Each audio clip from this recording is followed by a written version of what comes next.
انسانی شکل میں کالی بھیڑیں قومی خزانے کو نقصان پہنچانے اور عوام کو لوٹنے سے باز نہیں آ رہی۔ علاقہ مجسٹریٹ کے کارندے بتا لینے کے لیے دکانداروں کو دکانیں سیل کرنے کی دھمکیاں دینے لگے۔ نہ رمضان المبارک کا احترام، نہ ہی اللہ کا خوف۔ پرائز کنٹرول علاقہ مجسٹریٹ رشوت خور کے بندے چھوٹے دکانداروں سے دھڑلے سے بٹا وصول کرنے لگے۔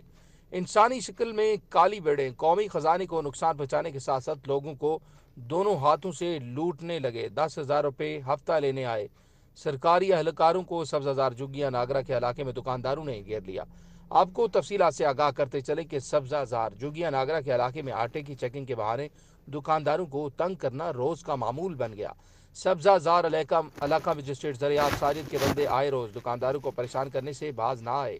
مجسٹریٹ کے بندے مبشر بٹ اور علیم نامی ملازم پولیس اہلکاروں کے ہمراہ ہر روز پیسوں کی ڈیمانڈ کرنے پہنچ جاتے۔ سبزہ زار جھگیاں ناگرہ کے دکانداروں نے بتایا کہ رشوت کا بازار گرم ہے، ان لوگوں کے دلوں میں رمضان المبارک کا بھی احترام نہیں ہے۔ یہ ظالم لوگ صرف اپنی جیبیں بھرنے کے لیے شریف لوگوں کو تنگ کرتے ہیں۔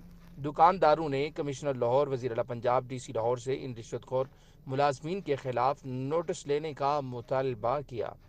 Report H M Fayyaz, bureau chief, PNP news HD Lahore.